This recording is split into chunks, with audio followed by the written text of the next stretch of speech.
If you're like me, you're probably sitting at home with your friends, just daydreaming about your next travel destination. Well, I'm with you. So today we're gonna be running down some of my favorite destinations from the last few years and places you should be keeping on your radar when you go back to traveling internationally.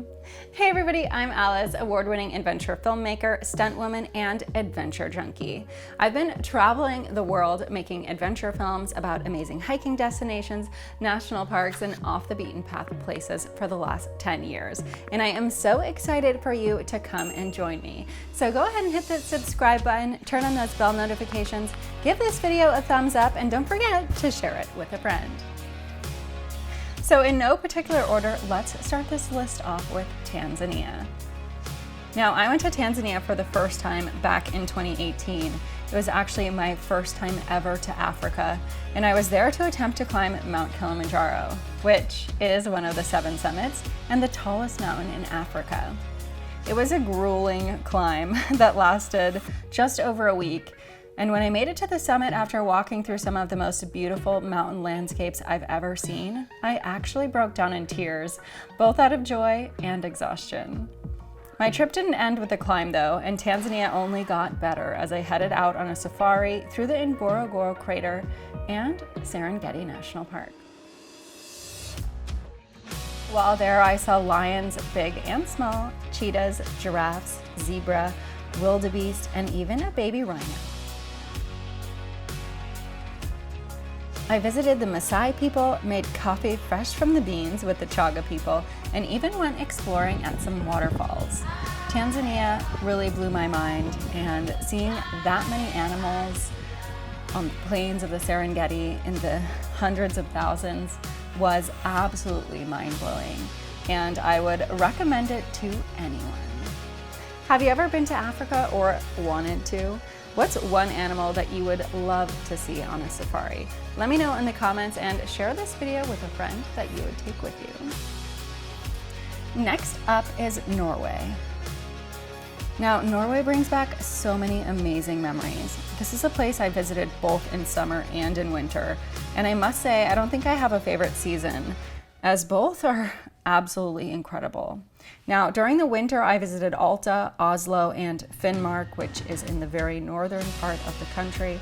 I got to do the ice plunge in Oslo, stay in an igloo, and even herd reindeer with an indigenous family in the north, which to date is probably one of the most amazing travel experiences I have ever had. We were there just as the sun was returning after 2 months of 24 hours of darkness, and we got to chase the reindeer through the snow. It was like being in the movie Fantasia, and an absolutely otherworldly experience that I could never put a price on. My summer trip there was just as good. I visited Tromsø for some midnight sailing, and I went on a road trip through the islands where I hiked in Senja, one of my favorite hikes of all time, due to how magnificent the view was. Now, if you guys have watched this video, you know that I did not actually make it to the top of this hike because I got stuck in a wind and hailstorm, but it was unforgettable nonetheless. I will also never forget the fjords in Norway.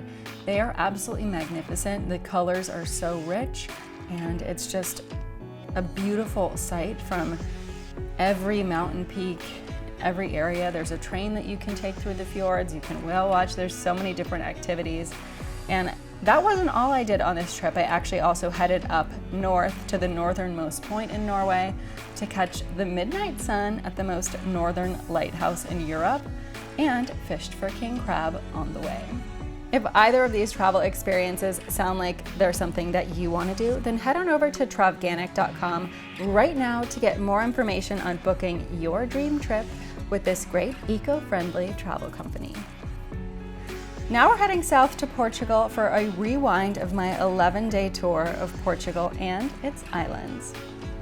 I started on the island of Madeira with a sunrise hike at Ponte de Ferrado, which is on the very edge of the island. I made it there for the sunrise and hiked through the dark to get there, and it was probably one of the more memorable sunrise hikes I've ever done. While I was there, I also hiked the levadas. Now, levadas are basically these water trenches that were built all over the island to get water to different farms on the hilly slopes. And you can hike all over them throughout the island, through the forests, through this really lush vegetation. And I also stayed in a glamping hut on the edge of the sea. Now this place was incredible. I was rocked to sleep by the waves.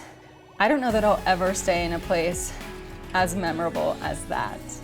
From there, I took a short flight northwest and headed up to the Azores. Now the Azores are an island chain basically in the middle of the Atlantic Ocean, and they are part of Portugal. I spent a few days hiking here to hot springs, wandering volcanic calderas, and also hiking the tallest mountain in Portugal on the island of Pico.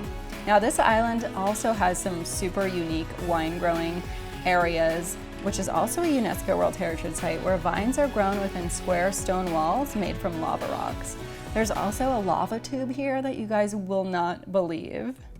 And if you want to see more on this, you can check out some of the other videos on this after you watch this one. Now, leaving the islands, I headed to the mainland for a few days in Porto. I loved this city. It's super medieval feeling. It's got buildings that are made out of this blue azulejo tile, which really transport you back in time. But it was the food and wine that really got me excited. Now, this is the city that made port famous, and there are a ton of tasting rooms on the edge of the famous Douro River in the city. But for the real deal, I headed to the Douro Valley by train, which is basically the Napa Valley of Portugal. From here, I went to visit some port and wine vineyards, and I have to say that this area is absolutely stunning. The vineyards start on the hillsides and they go down to the river below, and it's just an absolutely striking landscape. And I highly recommend visiting the Douro Valley if you are a fan of wine, port, cuisine, or fancy hotels. Next on my list is the island of Kauai. I went to Kauai for the first time last year and immediately fell in love with this garden adventure island. I actually had a lot of friends that had recommended Kauai to me in the past because there is so much hiking, so many activities to do, and I absolutely loved it. It's small in size, but you can pack a ton of adventure into a trip here, and I certainly hit the ground running when I arrived. One of my first stops was Kauai's Grand Canyon, which is called Waimea State Park. Now, just the road to get into Waimea is beautiful. There's actually a couple pull-offs where you can stop and see beautiful waterfalls, but it's the hiking trails where you really get to see this really incredible landscape. And I did a bunch of hikes here. One of them really took me to the edge of this big canyon, and there were more waterfalls along the way. I also did the Alakai Swamp Trail, which took me through some really wet and lush landscapes on the other side of the park.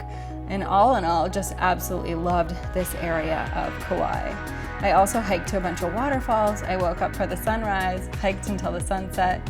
And one of the great moments was flying over the island in a doors-off helicopter, which I cannot recommend enough if you're really looking for a bird's eye view of this magnificent landscape. So flying over the island in this doors-off helicopter was incredible. We went all over the inland part of the island, seeing all the mountain ranges. You fly along the coast and see the waves crashing on the rugged coastline as well, and you get to see all these waterfalls all over the island. Really see why it's called the Garden Island.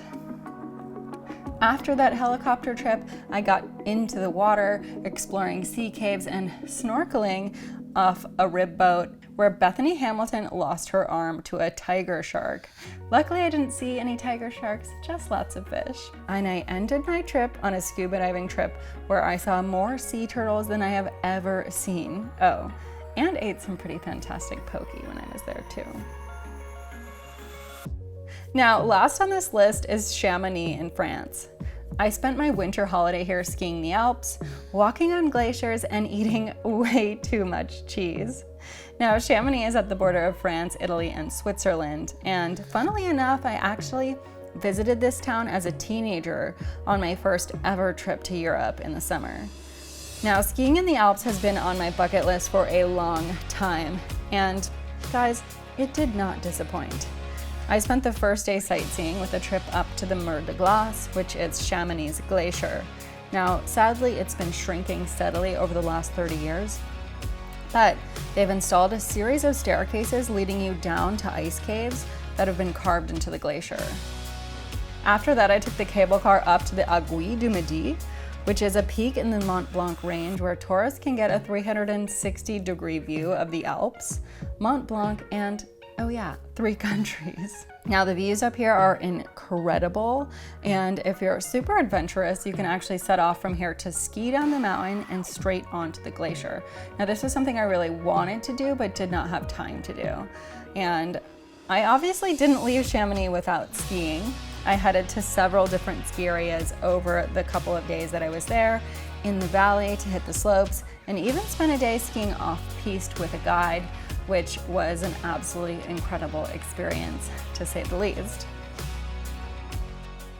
All right, are you guys ready to book your next international trip? Because I certainly am, and this list just reminded me of so many amazing places that I have gotten to visit, and I hope you enjoyed getting to see some of them and reliving some of those destinations with me, because I had a lot of fun putting this video together.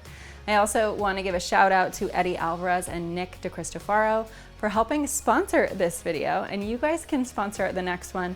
There is a link down below where you can go online, get yourself a sticker, and I'll give you a shout out in my next video. I also want to know what places you're dreaming about right now as far as your next bucket list destination, or one of your favorite places that you've traveled to over the last few years. So let me know in the comments, and don't forget to give this video a thumbs up. Hit that subscribe button if you're new here. Share this video with a friend. Oh, and watch one of these other videos if you want more on any of those other places that I mentioned. You can do that right here or in the description below. I'm Alice Ford. Never stop exploring.